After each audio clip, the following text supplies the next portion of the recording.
forgot to tell you, Watson did the cutest thing today when I took him out at one point. There was a butterfly, and he was chasing the butterfly, but he wasn't looking at the butterfly. He was looking at the butterfly's shadow in the grass, chasing that. And then it flew away over the fence, and he got to the fence, and there's no more shadow, and he's just like looking at the fence for a second, like, what happened? What kind of sorcery is this? He's not the smartest. Hey, our dog has a completion certificate for a 6-week course at a local franchised national pet supply retail chain. I don't want to hear nothing about it. You better get a bumper sticker for that. I think that needs to go on the car. I don't know if we could do the "my dog is smarter than your honor student" thing, though. Yeah, definitely not. He's lucky he's pretty. I mean, I feel like there's a bumper sticker there. We just got to phrase it right. Yeah. He has moments where he can be somewhat smart, but for the most part, not really. He's sweet though. He has that going for him. If people were trying to set him up with other dogs, they would say, "Oh, but he's got a great personality." Put that on the dating dog profile. Is he Kevin from the office? Don't give him that chili.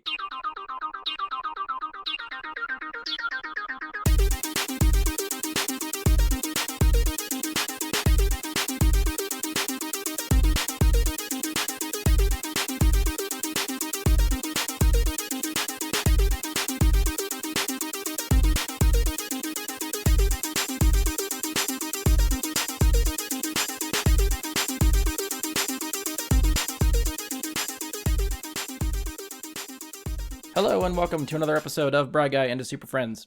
I'm your host, Brian Labick. Joining me for this episode is a guest, has no name, Josh Zorch. Hello, everyone.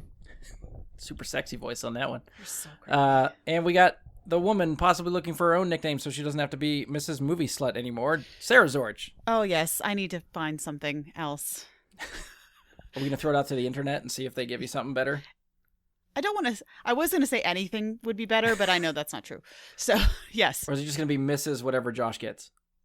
Yeah. Well, I don't know. You got some time. Okay. We'll give you some time. I gotta think of something.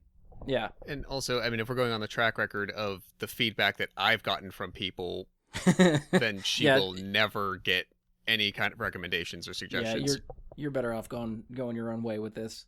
I'll have to brainstorm. All right, so we're back for another quarantine edition of Never Seen That. If you are unfamiliar with this type of themed episode, basically we find a movie that someone hasn't seen, something that at least one of us deems they should have seen.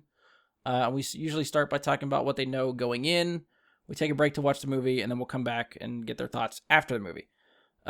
Previously, Josh and I have got a little back and forth with this going on with this, as I try to sit through some horror movies that he picks. And he has agreed to sit through some Fast and Furious movies that I pick. When Josh threw down the gauntlet for this challenge, he said he would watch 2 Fast and Furious movies if I watched the first Zombieland movie in preparation for the second one. So you can find my reaction to the first Zombieland, Josh's reaction to the first Fast and Furious movie. Those are both in the books and out there. So this time we're cashing in on the second Fast and Furious movie that Josh has promised me. Paying my debts. Yeah, I think you must be really bored because during quarantine, this was your suggestion that we sit and watch and record this. I mean, to some degree, yes and no. It's not like we're starved for entertainment options, but it's all we do anyway. And if we need content and we get to hang out with you for a bit, I'm flattered. Via satellite magic, then why not? I'll take it. That's all we got right now. So anyone paying attention to the Fast and Furious stuff, you'll notice that I didn't say that we're watching Too Fast, Too Furious with the actual second movie in the franchise. We are skipping that because that is, I think, you could argue one of the worst in the franchise. So we're gonna put that on the back burner. If we get to it, fine. That is not a priority for me. For Josh, I'm trying to give him some of the better ones, hopefully. So we're skipping 2. So then we're going right to 3, I imagine. No, not 3 either. Three has its What? own set of issues. Yeah. There's a whole loose timeline thing that gets murky around 3 and 4 and all this stuff. So I guess if you actually listen to our previous Never Seen That episode when we watched the first Fast and Furious movie, which is The Fast and the Furious, I think we might have discussed the plan that I had for the ones we would watch, which ideally we get through the first movie, which we did, skip 2 and 3, and then we do 4, 5, and 6, and 7 could be up in the air if we want to go that far in. The other ones, would be an added bonus if we decide to trade off for those as well. We'll see how far we go. So, at this point, I guess that means Josh probably has me lined up for at least probably 3 other movies of his choosing. Well, I guess, I mean, if we get, well, it depends. After this, is it still 2 for 1, or are we back to a 1 for 1 bargain? I that's up to you. I thought you were gonna sort of bait me in with a 2 movie, like the offer I couldn't refuse at first to get 2 out of it for 1. Well, so I kind of expected it to be one off from here on out. I was gonna say, what is the second movie that you have to watch? Cabin in the Woods. That was the one I think that was tossed around. I don't know if we did we say that's the one we're doing. Well, I think that's what Sarah and I keep wanting to push for. That's a good, because it's Joss Whedon. So, yeah. And I've had a lot of people tell me I should see that movie. It's really, you should. But I mean that is not necessarily part of it. Like that would be part of a new contract. This what we're doing today is fulfilling the existing obligation. Right. That would be a part of continuing negotiations. So if I watch Cabin in the Woods, that would give me the excuse to give you number 5 of the Fast and Furious franchise, and then we'd go on from there. Yes. Correct. Yes. Yeah. Okay. Yeah, and I think we sort of talked about that before. If we would do these in quarantine also, and I kind of argued that I'd rather do those in person together. Yeah. I don't know if I'm strong enough to watch those types of movies in my house alone. Even if I'm on a call with you guys, I think I'd rather be in person sharing a couch with people to watch those types of movies. That's fair. That's fair. All right. So we'll see when we get. And I mean, at this point, if the quarantine lasts a while and we just get really bored, I might suck it up and just say, let's just fucking do it. But for right now, I'm going to try to delay as long as possible. I mean, we can do it on like a Saturday afternoon at 2:00 if it Oh, helps. yeah. Regardless, even if I'm with you guys, it's going to be that. Yeah. Windows open, lights on, let's do it. Calling to neighbors, taking a walk through the neighborhood. Hey, you guys want to come in for a bit? The more the merrier. Stand Just outside keep the me windows sane. if you want. Yeah. Let's go. Yeah, it's not creepy at all if you're just looking through the window. All right, so I know it's been a few months probably since we did the first Fast and Furious movie, but Josh, what do you remember about that? I'm trying to remember sort of where you fell after watching that movie. I think, I mean, as far as the plot goes, it was, like Point Break Junior. So it's not a complicated story to remember. As you were asking the question, my first thought was that mousy guy really annoyed me. Oh yeah. Then that was the one that Leslie gave me shit for, because then you find out that like he has a stutter or something. Yes. Yeah, that was very kind of her. Thanks, Les. I'm glad that's the one that stuck with you. Not so much the movie, just you getting shit after the movie. Yeah. I do remember you saying that it wasn't as bad as you thought it was going to be. I thought I vaguely remember that also. And I remember we had the whole conversation, I think you and I, or anyone who had seen it, of how it actually kind of holds up. Yeah, some of the more tech parts with like computers are a little, but the effects pretty much hold up because most of them are practical. Yeah, some of the stunt work and stuff, and the car racing and stuff. Yeah, yeah, that helps. I'll see at that point. That is true. There's a lot of things in movies that it can't help by nature date them just by what they have available to use, because anything that they quote dream up then starts to play with the idea of sci-fi, or like it just pulls you out of the movie. So they're limited by that. But yes, I will agree that I didn't look at it and like, is this from 1978? Like it definitely looks like it's from 2001. Yeah. But no, it was not as much of a pure like man jock time the entire movie, right? That I suspected that people who want to make films with certain elements, with Vin Diesel, say it with Vin Diesel and Vin Diesel, like I mean, there's you put that recipe together, it could easily go a certain way. Yeah, and there was a lot of restraint on that. I'll admit that. I think didn't we also say that? Wow, this one, like, not that the other ones don't have a plot, but this one kind of stayed within a little bit Yeah, it more, was definitely. and it gets going, and you're like, oh look, there's planes involved now, and oh, they hook a car to a like a plane, like it. As far as Fast and Furious go, you're like, wow, they really reined it in. Yeah, that first one is pretty grounded compared to what comes next. Yeah, Even Tokyo Drift, for as much shit as that movie gets, it's pretty well grounded compared to other movies that follow that. yeah. And I'm trying to remember. It's been a while since I watched 4. I know 5 is the one that's like, okay, now we are straight up crazy action movie for this one. 4, I'm trying to remember how grounded it is. I don't remember 4 that well, so So that'll be we'll have to come out of that after watching that and then see where it falls. If we think this is where it finally started to go crazy Fast and Furious, or if they save it all until 5. So I know there are certain big names and A-listers that come in and out of this franchise over the next 18 chapters or whatever they have now. Uh-huh. I want to ask, but I don't really want the answer because I guess I'll just let myself be surprised. Like I know there's a few people coming up in the next couple Yes. that start to enter. So I'm like I'm hesitant to ask. oh, just let it be a joyous surprise. Yeah, I guess. And then if they're not in this, I'll just assume that they'll enter in 5 or 6, I suppose. I think I can.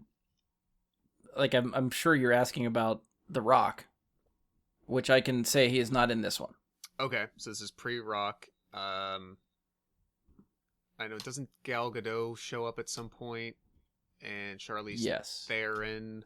Yes. And Kurt Russell. Yes. I remember seeing that. The names they get for these movies is like outrageous that they pull some of these people in for this stuff. I mean, obviously, I my feelings about these movies are not secret, so when I make the comparison of like when I saw the type of people that they were pulling in for like Transformers 4 and 5, Oh, yeah. I'm like, no offense to those creators, but like that's just got to be a paycheck movie. True. For a lot of those people. So I it could be the same in these cases, but I mean if that is your profession and that's where the business is, like I guess you'd be stupid not to. Right. Yeah. Anything you sort of expect or would like to see in this 4th movie? And No. I will just for throwing out the title too. This title is somewhat confusing. The first one is called The Fast and the Furious. Number 4 is just called Fast and Furious. So they're very similar, and I feel like people might just get confused into which one we're watching. So you just refer to them by numbers. I think it's easier. That's fine. No, no. Obviously, I have no expectations. Nothing that I hope to see. Oh, come on, you want more Paul Walker? Don't lie. If I had to, I mean, I guess the idea that if like these other big names like have not entered the franchise yet, the notion, that you kind of already mentioned, but the notion that the story and or the action sequences or what the overall plot's going to be will somehow still be reined in a little bit and stay a little bit more grounded and not so ridiculous. Right. I get maybe I'm keeping my fingers crossed for that outcome. Since we're skipping 2 and 3, do you feel like you're missing anything there? Are you worried about missing plot points or anything? No. Okay. I feel like, so just to justify for people that have seen the franchise and know, 2, the only thing you get out of 2 is like the introduction of Tyrese. Tyrese shows up later. Like that's really all you need from that movie. Yeah. It's largely forgettable. 3 has some other characters that really, I guess at the time only thought we were going to see them in that movie. They show up later on down the line. And it features the death of a character, which then shows up in this movie, which fucks up the whole timeline. If you watch 3 and the character dies and he shows up in 4, you're like, what happened? 4 is a very good successor to 1. It features a lot of the returning original cast that comes back, which they weren't all together for 2 and 3. So chronologically, I just feel like this works better, especially for a first-time viewer like Josh. It picks up the story a little bit better from 1 and continues through the next 3 movies. So anyway, that's where my headspace is at. That's why we're skipping a few. If we come out of this the other side and Josh loves suddenly all the Fast and Furious movies that we've watched and we want to go back and get some backstory on stuff, we'll tackle that bridge when we get there. I don't expect it, so I'm picking the cream of the crop here for him. I'm just quickly trying to look up the dates or like release dates to see when this sort of happened. So the first one was 2001. Sequel was 2003. Tokyo Drift was 2006. So the quick results here aren't showing number 4, but it's saying that number 6 came out in 2013. So between 2006 and 2013, they did 2 more movies. So I guess, I mean, did it seem like there was a bit of time between Tokyo Drift and this, or did it seem like, oh, that didn't go off, like this isn't going the way we think, let's get one out quickly? I think it was more like after the success of the first one, I think Vin Diesel, this is the impression I got from the outside looking in. I don't know if I remember ever reading any of this stuff. So Sarah, I don't know if you read any of this stuff. You can, correct me on this if I'm wrong. But I always got the impression after the first one, Vin Diesel started doing other stuff and sort of tried to get a bigger resume, try different things in acting. Yeah. Didn't want to get stuck to the franchise. So the second one featured Paul Walker and they brought in Tyrese. Mm-hmm. That one, as far as I know, made decent money. I don't think it was a failure at the box office. And then they went to 3, couldn't get any of the original cast back. So they started with all new cast in a new city and tried something different, which I guess largely didn't do very well. And I think sort of killed the franchise, at least for a little bit. So the big selling point of 4 was like, hey, we got everybody back. Paul Walker's back. Vin Diesel's back. Jordana Brewster's back. Michelle Rodriguez is back. Like, the original cast is in this movie. And that was a big deal for anyone that liked the first one. So I'm just looking at Vin Diesel's IMDb. So he did Fast and the Furious, came out 2001. He had one other film in 2001 that I'm not familiar with called Knockaround Guys. Then I feel like I vaguely remember that. 2002 was Triple X. That's probably the franchise he wanted to get off the ground after Fast and Furious. 2003, there was that movie A Man Apart, which was like more dramatic, less actiony, more dramatic. Right. Then 2004 had Chronicles of Riddick. 2005, The Pacifier came out. Oh, I remember that movie. And then I never saw 2006. He did Find Me Guilty. He played a gangster. I remember the movie. I never saw it. Then I think I never saw this Babylon AD in 2008, which sounds like it was awful just from the name. And then you have Fast and Furious in 2009. So I think he did some stuff where he's like, okay, I did comedy. I did a little more drama. I did this other franchise that I was trying to do.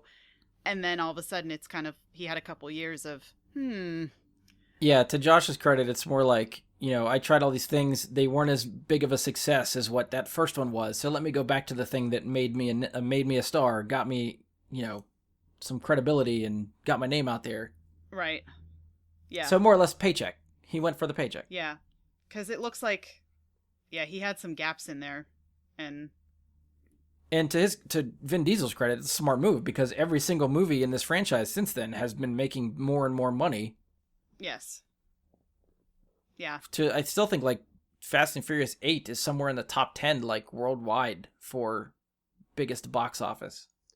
At least wasn't. So. And sadly, that was only 3 years ago, and things have changed so quickly. So, I mean, it very That's well true. Maybe Maybe it's high, just below the top 10 now. I believe at the time it was released, it cracked the 10. Yeah. That was Fate of the Furious, correct? Also yes. Worldwide gross was 1.2 billion. Do you have the top 10 with you, or should I try to look that up? I don't have the top 10. Just for comparison's sake, what is Box Office Mojo? All-time worldwide.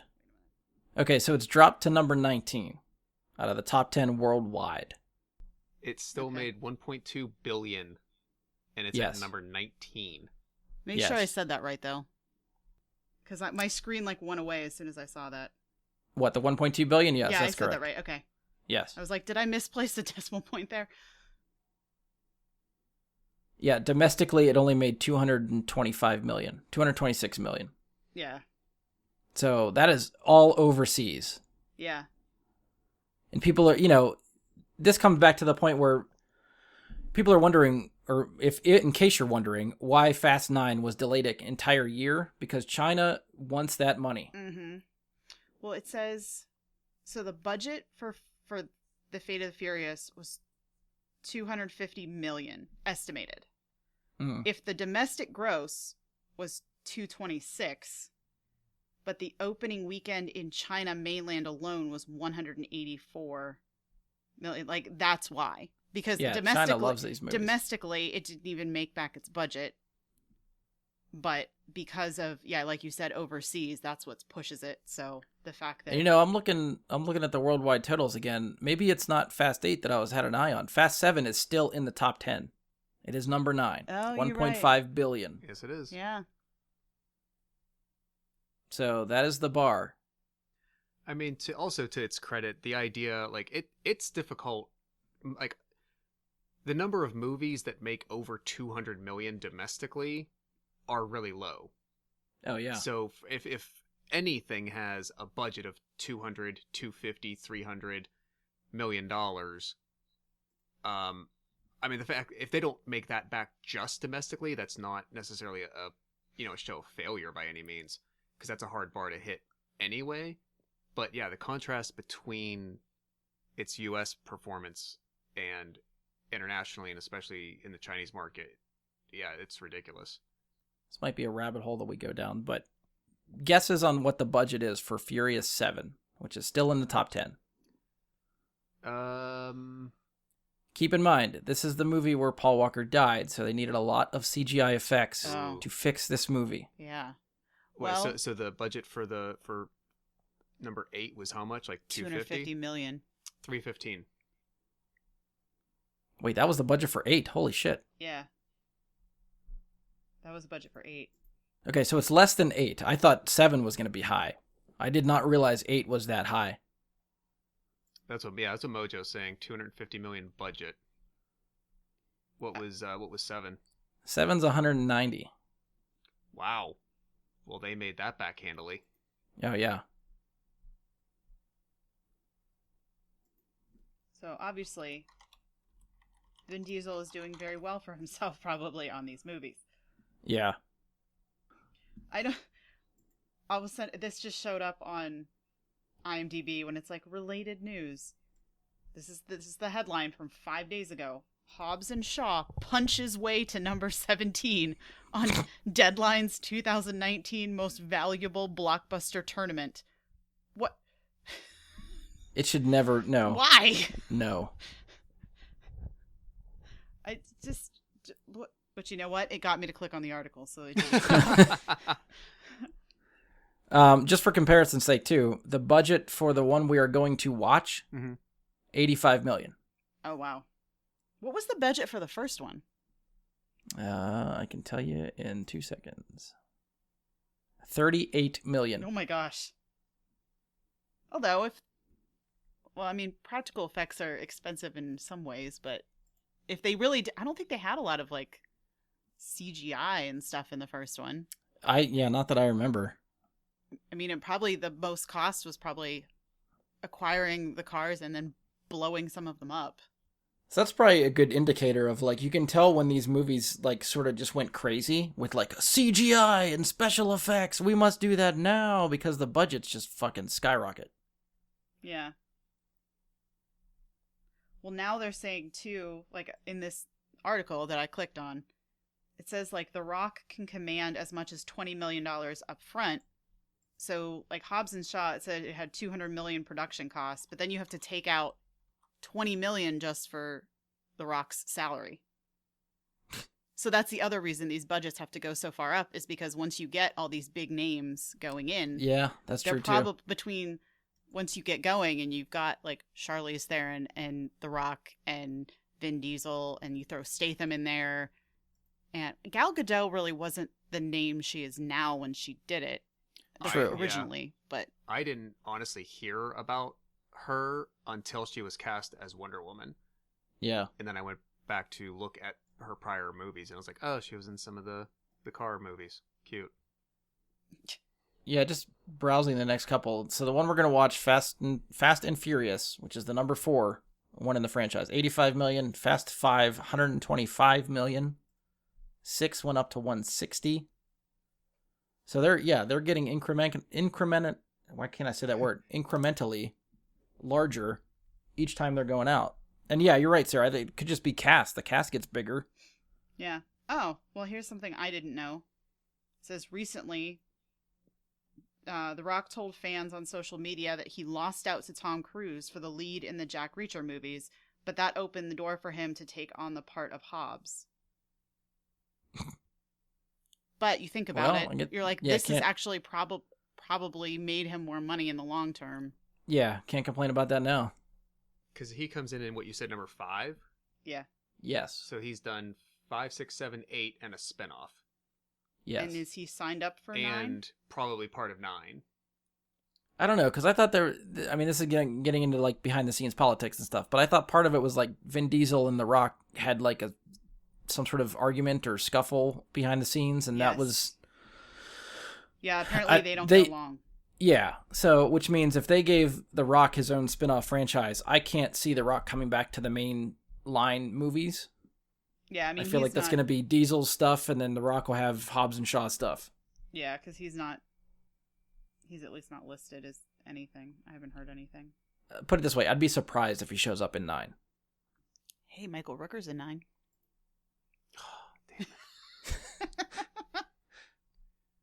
All right, well, in that bombshell, we're going to take a break. We are going to watch Fast and Furious, and then we'll come back and talk about it afterwards and see what Josh thought. Can't wait. So, at this point, we will talk to you in the future, which will be the present for you.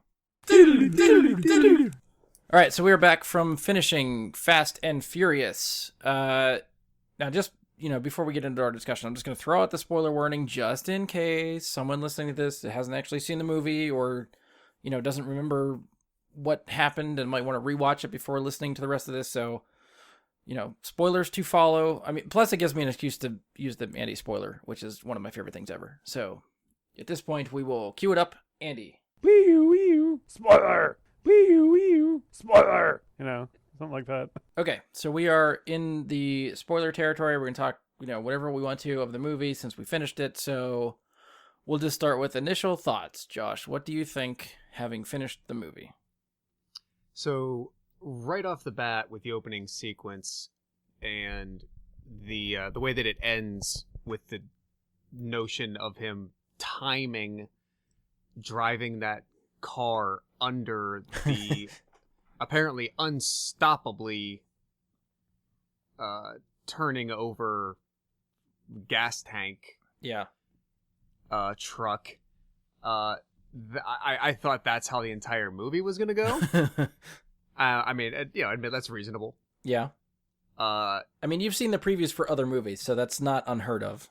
Right. And so I definitely have this sort of pre-bias about that's part of this because of that. But most of it was kind of reined in again. I was surprised when there was about 20 minutes left. I thought we were only getting into like halfway through the movie. Like I was surprised. Like my takeaway is that the story and the plot seemed very streamlined and much simpler than I thought it was going to be. Like not to be critical about it, it's just my observation is it was just a lot simpler than I thought it would be. I thought there'd be a lot more to it. So to me, that actually means like you actually sort of got into the story and may have liked it enough where the time went faster. Yeah, a little bit. I guess maybe they spent some scenes doing stuff they didn't really need to do necessarily, just because there wasn't as much to it as I thought there would have been. Like, it could have been a much meatier plot, a much meatier story, right? But it's pretty much like 5 or 6 main kind of sequence beats, and and then you're out. Sarah, did you pick up anything else from watching it this time? Since you said you couldn't remember it really from the last time you watched it. Yeah, I could not remember really what happened at all. So I was like, oh yeah, this. Do you think it was, better or worse this time around? okay.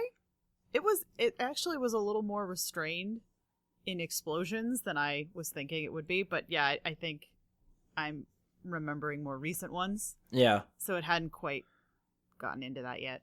That's like, now I can't remember if we talked about it pre-movie or if we talked about it like when we weren't recording, but like when the franchise sort of jumps the shark, if it was Yeah. going to be this one or the next one where they really, it's definitely has to be 5 now then. I think it's 5. 5's got to be the one that really steps up the game, and I think is more in line with what Josh expects from this franchise. Yeah, I think so. I will say, I mean, they kept it nearly till the very end, that chase sequence in the tunnel, which I was following just fine until, like, out of nowhere, and I'll call complete bullshit on it, when Vin Diesel jumps out of his car through the passenger side of the car going parallel to him because the other door has been ripped off, Yeah. and somehow makes that leap into the other vehicle, ejects the other driver without the car stopping, and then somehow takes control of the vehicle. I mean, I think it's that kind of stuff that I'm expecting the entire movie to be like. Yeah. So the fact that there's only like 1 or 2 moments that I'm calling out here, you know, but I mean, this whole time along the way, since we started, you know, in the fall with the first movie, you guys basically have just kept saying like, oh, no, it's coming. Just wait. Yeah. We said we haven't gotten there yet. Yeah, your assumptions are not wrong. We will get there. But this is part of the fun. Like, you see where it started and what it's morphed into, so you see the progression, which I think is interesting. Okay. And I mean, with only two chapters of a 8 to 9 chapter story so far, you know, yeah it's hard to draw extrapolations or conclusions yet, but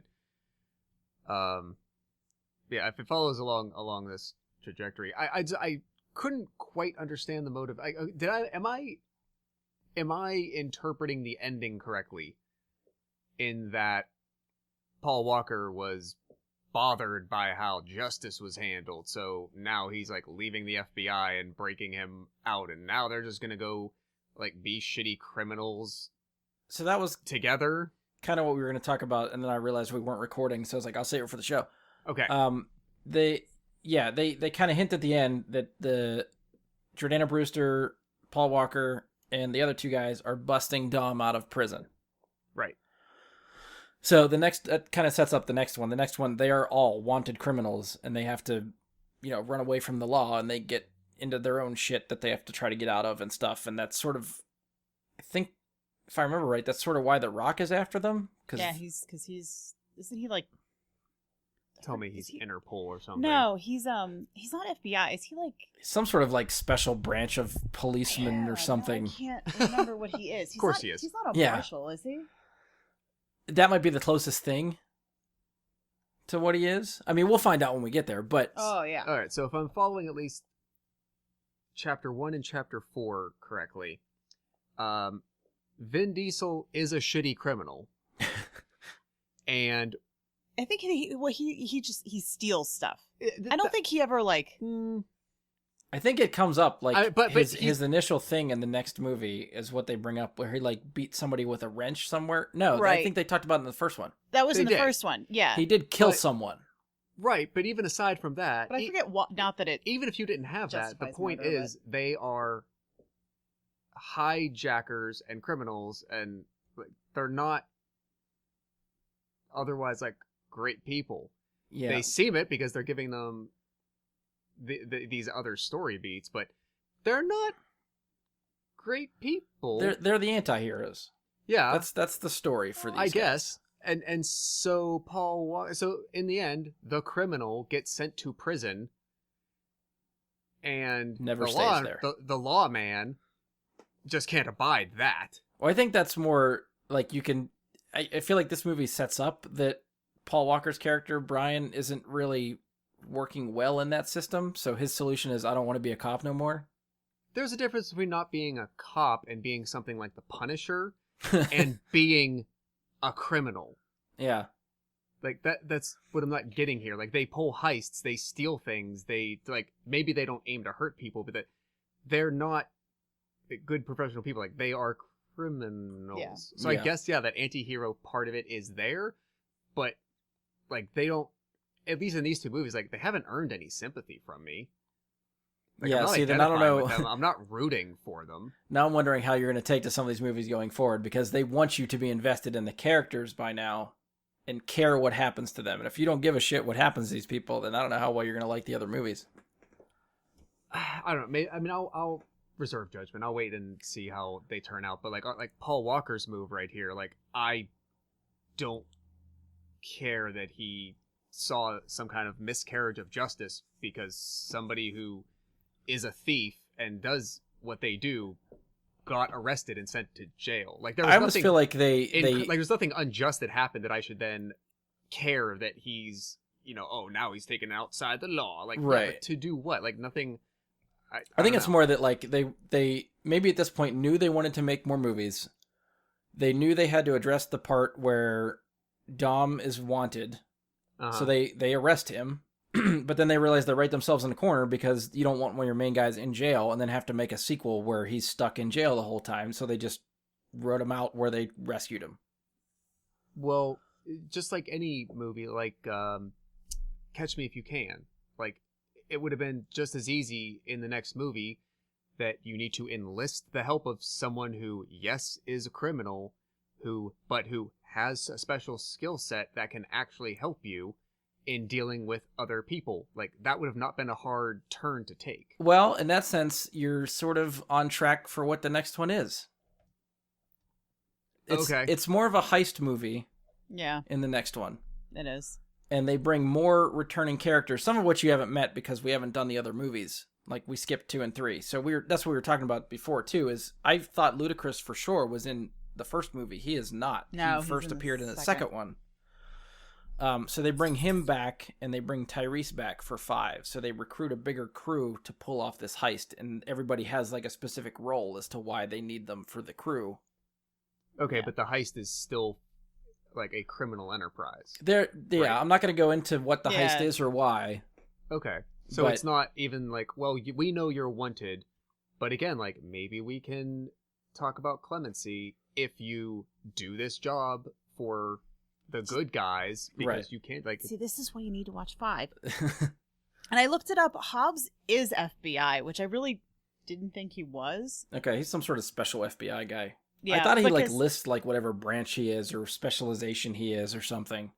Yeah, but the whole thing is like, He's the brute force, Yeah, he's more or less. FBI, the brute squad. but they're like in a different country, and he's like, I'm gonna, which that's not really giving anything away by saying they're in different countries in different movies, but that would be the whole thing. Would be like, but you don't have jurisdiction in the country.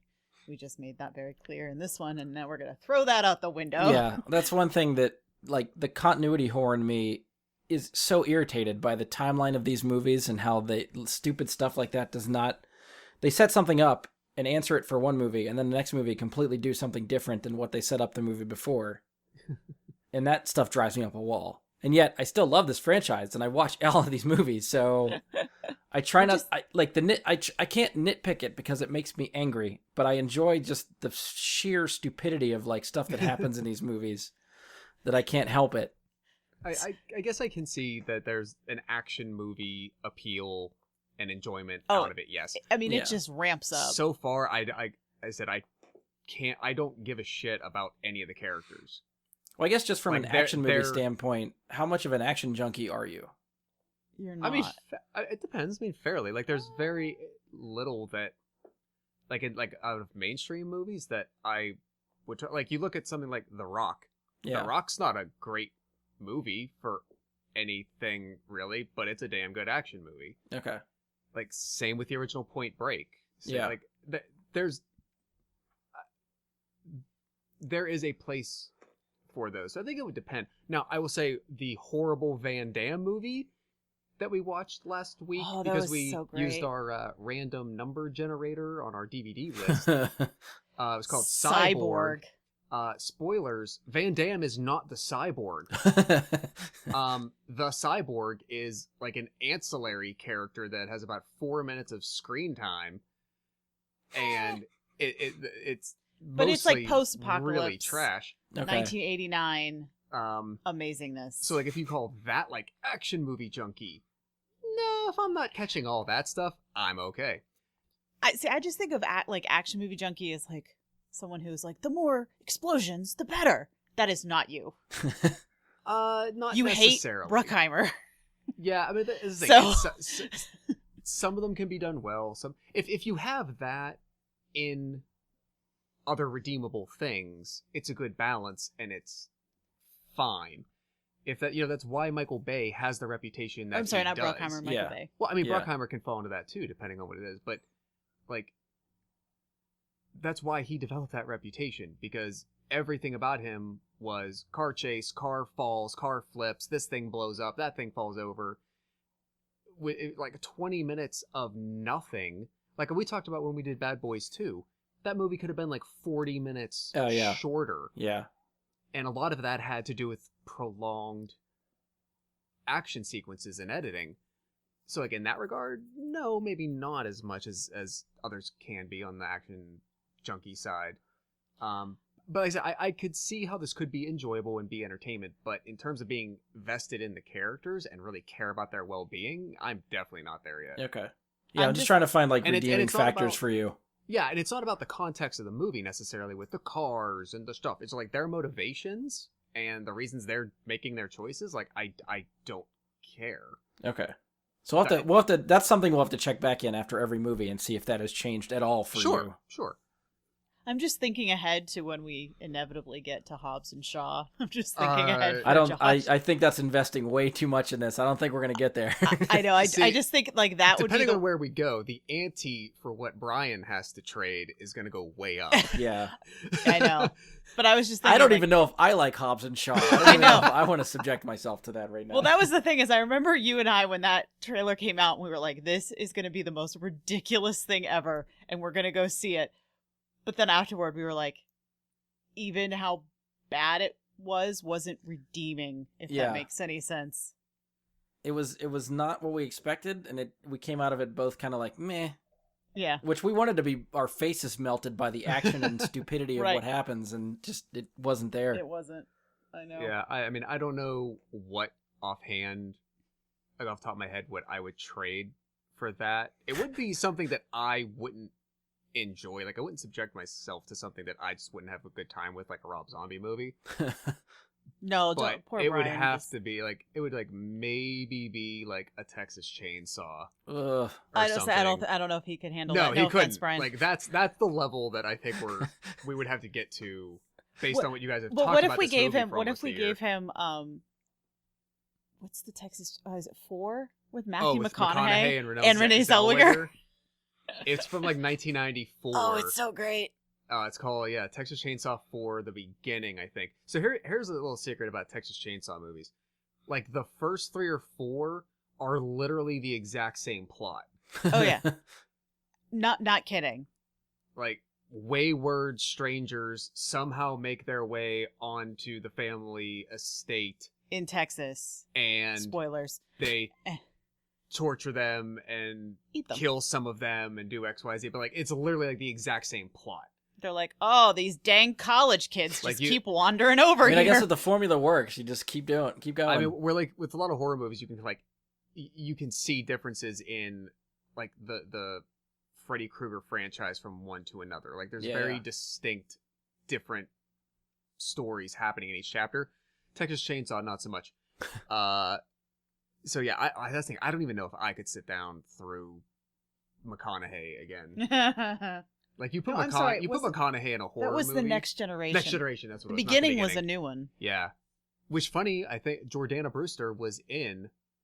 The remake of Was it the remake or the sequel? Was that Jessica Biel? Jessica Biel was in the remake. She was in the Like the The prequel, prequel, but that came out after the reboot. beginning. Yeah. Yeah, she was. Okay, so Jordana Brewster from this series was in Texas Chainsaw. Matt Bomer was in the Texas Chainsaw the beginning. Yeah. Okay. Yeah, there are people. Yeah, I wouldn't hold your breath for those. I don't think I'm gonna ever agree to one of those.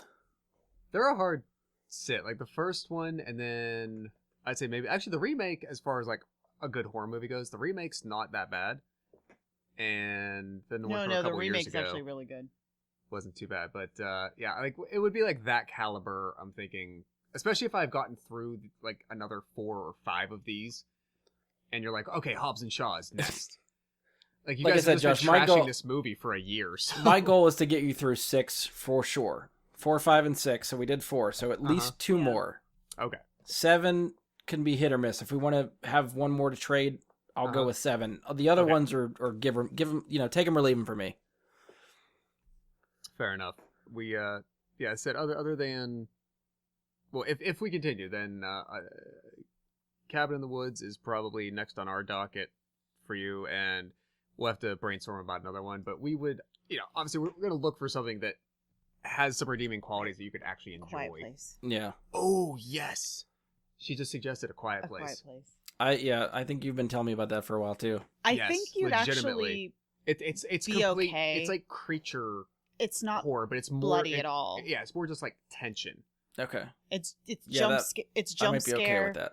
In a couple places, yeah, it's and really good. It's well, Krasinski is just superb in Yeah. everything he did for that movie. Well, so is Emily Blunt, but yeah, it's Yeah. so well done. So yeah, I would put that up as for the next Definitely trade off. nominee. It would be Yeah. Cabin in the Woods and A Quiet Place. Okay, we'll figure that out. Let's spin it back to Fast and Furious. Yeah. Anything that you liked, Josh, that you can pick out? Okay, so I would say, as I'm thinking, like my hesitation is not to be taken as no, I didn't. I liked nothing. Like I wouldn't necessarily say everything was bad. I guess I'll You liked revert- some of the music. I saw you dancing. I did. I dance stupidly to a lot of things that I don't like. So You had a smile on your face though. I always have a goofy. That's the only way I can get through it. No, I guess I'd like. Hey, you liked it when he slammed that guy's face into the wall, and then said, "You're bleeding on my floor." yeah. Yeah, I guess the tantrum fight in the middle of FBI offices, like, and nobody cared. Like, oh yeah, he just broke his nose on pure granite. But yeah, it's a scuffle among professionals. Boys in the schoolyard. Yeah, right. No, I think because I was caught off guard by the story being so kind of like one-layered that there wasn't a whole lot that jumped out. I was like, oh yeah, that was really cool. That was really good. It was not torture to watch. It was not bad to watch. It was medium, mediocre, middle of the road. Well, I guess like movie. going in expecting the action to be over the top a little bit more for what the action was. Was it good for you? Worked? Car chases and stuff, okay? Yeah, I'd say so. I think the tunnel sequences were even, I don't know, even the first time they go through and they cross the border, I think they were a little too prolonged because you're in such a tight space. I don't know if a lot of what they were doing was practical or if they were working with a lot of green screen for the tunnels or not, but like it was very dark. Yeah. It was hard to make out a lot of detail. The cars are going so fast, so in comparison, your foregrounds and your backgrounds, going through a tunnel, everything in front of you is moving so quickly that it's hard to really your eyes to really grasp detail. Yeah. So I get what they were going for, but I just thought maybe those were a little bit too prolonged. And they kept it at this like mostly reined in just those like 1 or 2 moments that I just like out loud as they happen. I just did say like, oh, that's bullshit. Yeah. Well, that and then the street race scene where you're like, he's dead. Oh yeah, That guy's dead. Oh yeah, there's some mass casualties in that street race. Yeah, much more. And something I thought of also is like I'm surprised there hasn't been a filmmaker or someone to make some kind of series that shows that like you watch any of these things, even like Batman. Like I think we rewatched the Dark Knight trilogy recently. Even in those movies, sometimes there's like tons and tons of civilian vehicles just being smashed. Those are severe injuries. Those are like dozens of people possibly dead, bleeding from organs. Like those people have families. Those people have to make they're friends have to get phone calls about what happened. And you watch something like this, and the same thing kind of happens, and you almost wonder, like, I wonder if someone would make like a series or like a limited series, because you would just get the idea across pretty quickly of like those people. Like episode 1 is the story, like half-hour story of people who would be on a big car chase. Episode 2 is look at the 38 people whose lives they just ruined trying to, get away from the cops and get out of the city. And the sad thing is that's at this point just an action movie trope. Any car chase there's just collateral damage and people die. Civilians are killed. And they just move on. Like, they're not even mentioned barely by, like, if law enforcement is involved in the story, that's not even a passing line of dialogue. Yeah. Most of the time. Like, oh, now we have all this shit. Do you know how many people I had, the city just had to bury or this or like, nothing. Yeah. But I was shocked that they just like flat out, I mean, they weren't main characters, obviously, but, they didn't, it wasn't even, like, alluded to. I know it's a PG-13 movie, so they were only going to do so much, but yeah, it's very, very apparent that, those two other drivers in that car race for the team, like, they're probably dead in multiple pieces. Yes. Yeah, I agree. Anything you want to nitpick? Anything you didn't like that really, really might have soured the experience for you? No, not really. I said everything was at least average, and so we're still going mediocre, meh. Yeah. You had that one. What? You had that one comment where he goes back in the house when she brings the groceries in, and then she comes back out, and Josh turns to me. He goes, "She looks remarkably put together for what just happened." Making out all over the counter. She had time to do her hair. Oh yeah, she was way too back together for anything meaningful or worthwhile to have transpired. I mean, we don't know how long they were in that house. It's true. Dom could have been working on that car. That could have been a full day later. We don't know. Oh, well, okay, so I will bring that point up, because I did say that while we were watching, that was like a major conflict point between the two of them in the first movie, of like, you're having a romantic relationship with my sister and blah, blah, blah, blah, blah. Now, he's 20 yards away working on the car out in the garage, and he's banging his sister on the kitchen counter by the sink, and like, neither of them are like expressing any caution about that. Like, maybe this could, not be the best time or place or whatever, but it's one of those things I think, they never have the conversation, but I guess I always interpret it as like Dom kind of knows that she still has feelings for Paul Walker. And so when it sort of naturally kind of happens again, it's just like, well, okay, I knew that was coming. Fair if it was like he showed up at the house shortly after they had gotten together, and not the fact that he could have walked in the kitchen at any moment because someone coming into their house from the garage they're working in is a completely rational thing to have happen. Yeah. I don't know. I'm trying to play devil's advocate here. I would say other than that, no. It was what it was. Were you happy that is the guy's name Jesse from the first movie? Oh, Mousy. That he didn't like. Oh wait, I thought he died. Yeah. Well, I'm saying, so is that like this one was a lot more enjoyable for you? Oh, just because he wasn't in there? Maybe a little bit. I don't know. It was a very unlikable character. He was like, they wrote a character that was obviously like, I will make every bad choice for my character possible.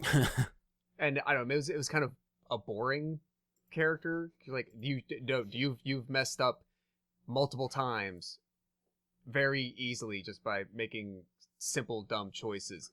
Okay, well, I'm going to go make 3 more right now. Somebody's got to do them. They're not going to give them all to Vin Diesel. It's probably in his contract. Also, did you look up how much an engine weighs? I did not, but I'm calling it. Yeah, that was my first line of bullshit on that, when he just stops, he grabs that pulley holding that engine just with one hand. I mean, he kind of struggles a little bit. You see him shaking. He's Googling it right now. Do car engines weigh? All right, from reference.com, the quick and dirty results. The average car engine, not including the transmission, weighs around 350 pounds. A small car would be 330, and a large car with transmission could weigh around 600. 350 pounds with one hand on like a thick chain link chain. I mean, the chain's doing some of the work, right? Yeah. It's very well balanced. Yeah, I'm still with it. I'm in. Have you seen Vin Diesel's arms? The bullet bounced off his muscle. Yeah. Okay, yes, I will say that was point number 2, where like he just gets shot in the top of the right shoulder, and then I think he like glances behind him like, "What was that?" He flinches like, "What bit me?" Yes. Yeah. Like someone He just looks throw like a dodgeball annoyed, at like, me. how dare you shoot me? Surprised he didn't make a comment like, I liked this jacket. Oh yeah, have some like cool quip to come back with. I don't know. Anything else we want to pick at Josh for? Oh, Sarah wanted to know any favorite lines that stuck with you. Any lines of dialogue? Not especially. You guys had referenced that part about the jurisdiction ending and beginning part when they get to Mexico, and I was unsure whether when Diesel says, "And this is where mine begins," was that just supposed to be like a cool guy comment? Yeah. I think that was more what it is. Because Alright. Sarah, what did you look at that you said there was only like 2 memorable quotes from this? Was that just IMDb? No, that was the prequel short film that we were talking about. Well, actually, speaking of IMDb, let's look and see what it says for the. Because we started thinking like what other quotes might have come from this movie that could be memorable and worth saying again, and there really isn't many. I did like the "You're bleeding on my floor." Yeah, that was the one that stuck with me. I like that one too. Okay, wait. Where's quotes? Okay. 32 quotes, and it's sorted by interesting. Yeah, we don't have to go through them all. No, these aren't the one. She did it for you, Dom. She did it for you. No. No. So we'll have to try to keep a better eye on quotes in the next movie. I feel like there's got to be more one-liners in 5. Yeah. A real driver knows exactly what's in his car. Okay. Oh, well, I forgot about this one. I'm a boy who appreciates a good body regardless of the make. Oh, yeah. Like, Josh got cringy at that point. They list the the bad. jurisdiction quote that's in here. When they're reading the list of cars of the possible suspects, it's like the other agent, she ran all the David Parks, and she's listing all their cars. And one of them, I guess she said Toyota Prius hybrid, and Brian O'Connor says, "Hell no." I guess, Josh, between the 2 that you've seen, the first one and number 4 here, which one would you say you enjoyed better? I'm not going to ask you to give it a score out of 10 at this point. Yeah. Just which one do you feel? Because I feel like you came out of both of them sort of like meh. Yeah. So I don't even know if you have a preference, but I'm going to ask anyway. I guess I'll go with the first one, just between these 2, because I guess I was able to follow the character other than Mousy, the character decisions and reasoning for their actions more. Okay. Than this one. It's fair. Yeah. The very last quote that is listed for this movie on IMDb is from Dwight. Dwight is filming 3 women making out at a party. Papa Dwight wants you to take off your shoes. Dwight loves feet. That is the last one. And it was apparently ranked as the least interesting. All right. I will say I would have not been angry at about 10 to 15 minutes more Dwight. You just like the referring to himself as a third person. That helped, and that was a ridiculous character. That's the kind of stuff that's going to save me in these movies. is personalities like that, where it's just someone is so out there, where it barely seems like they got direction from the director. They just did whatever they wanted and they kept it. I'm trying to think if there are any other really outrageous characters like that coming up. I feel like there has to be, but off the top of my head, I can't think of any. So we'll tackle that when we get there. Well, they need to make the Dwight follow-up story. See, like, what is it, like 11 years later at this point? Like, what happened to him after he presumably didn't go to jail for the meth that they planted on him? Right. Gets let go 2 days later. Yeah. I guess, I'd watch Sarah, that. since we watched of course, it's been a while since we watched the first one, but between the two we watched, do you have a preference out of the two? I think I'll always like the first one, Okay. just because it's the first one. What, mean, again, do you think you like this one a little bit more than since you watched it the last time? Yeah, I think it's. It's not my favorite out of all of them. Yeah. I think, if I remember correctly, I think some of the later ones I enjoy a little more. But I think when they get a slightly bigger cast, I think I like a little more of the interaction that you get between some of those characters. Yeah, I agree. The first one just has a nostalgia for me because Yeah. I remember seeing it. I remember having a Paul Walker like magazine poster with like that blonde curly hair that he has in the Was he on first your one. hot guy clipboard? No, he was. It wasn't a clipboard. They were binder covers. Binder covers, yeah. No, but because I wasn't allowed to put posters up in my room, but because I had wallpaper, but I was allowed to put them on my door. So I had rotating stuff on my door, and I had a Paul Walker.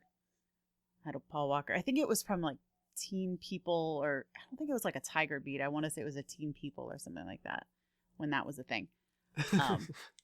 And it was that era of Paul Walker. So I think for me that there's that nostalgia part. That's fair. That just Do we need to explain to the kids listening what magazines were? yeah. They got Google, right? They can look it up. Yeah. Yes, Paul Walker was definitely on binder covers though. Nice. I had binder covers, and then for a while I had these like the page protectors that you had, like the plastic inserts. I had some of those like in the front of the binder to continue my pictures because I didn't have enough room. Got to keep them safe, right? You don't want them getting worn or ripped. Well, that's why I would always Sun-bleached. I always had to have the binders that were the clear like pocket fronts and backs, so I could make, you know, it was a whole process before school every year. As I would cut through magazines. Then when we got the internet, and I got to print stuff out. You could find whoever you wanted to put in your book. It was very exciting. The world was opened up to you. Mm-hmm. This was being a teenage girl in the early 2000s. It was great. It was great.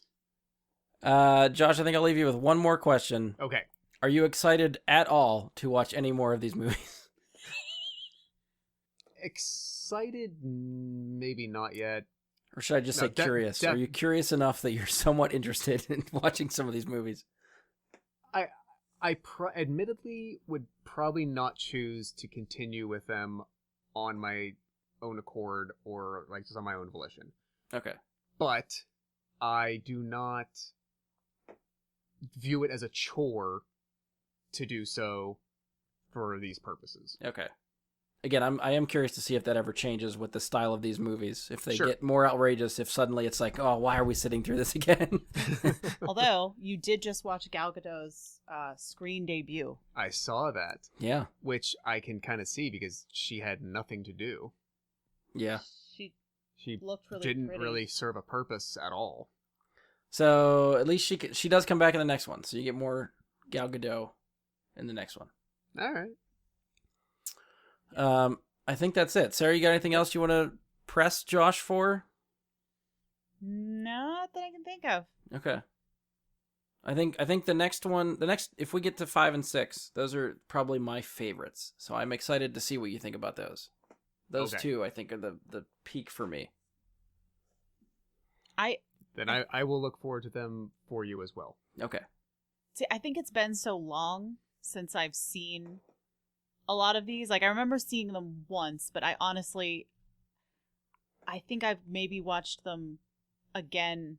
I know you and I have watched at least one, but it's been years. Yeah.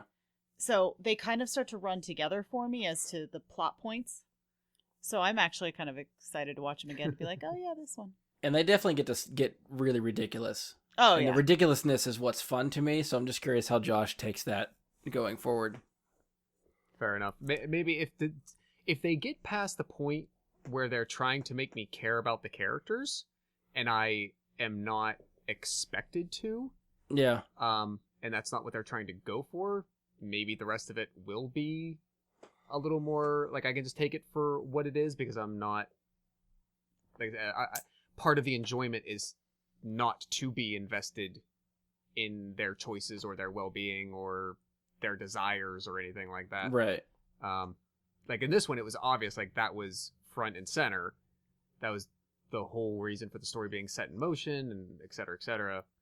Well, we tried to talk before too. I think part of the fun was at this point the cast hadn't been together since the first one, so this was a big reunion for everybody. So just threading the story around to have a reason to get these people back together in a story, and then going forward, they're all just grouped up and they just go from there. Okay, so actually, that's a good point. So I have a question for you guys then. So there was 8 years between the first movie and this one. So when promotions being done, commercials, trailers, etc., and you see these like the 4 or 5 like core people, and then you see the movie and Michelle Rodriguez is dead in 15 minutes.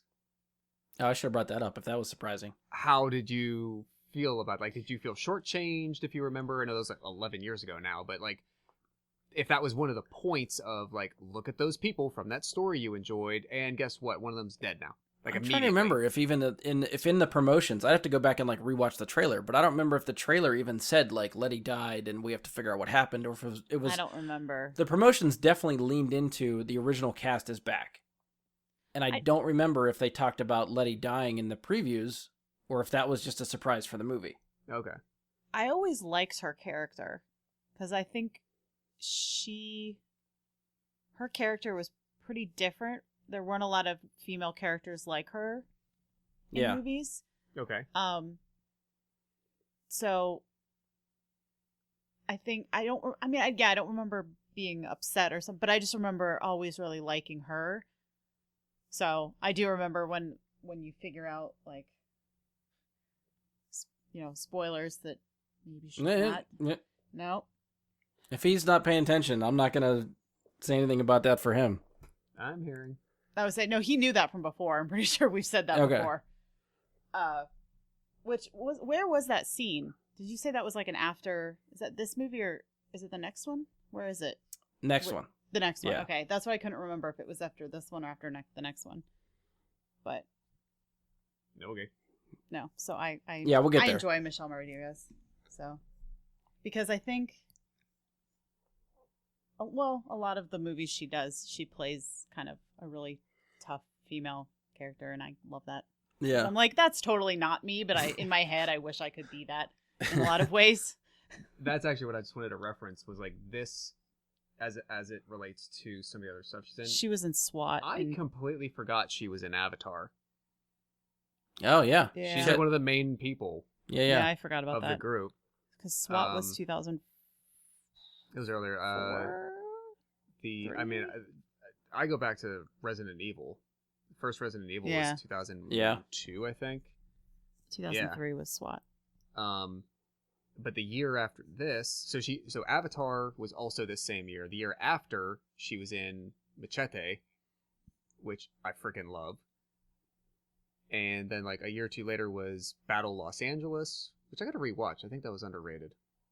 Yeah, I didn't mind that one. I don't remember that. Then she came back in like some later Resident Evil movies. And then she did the Machete Kills sequel.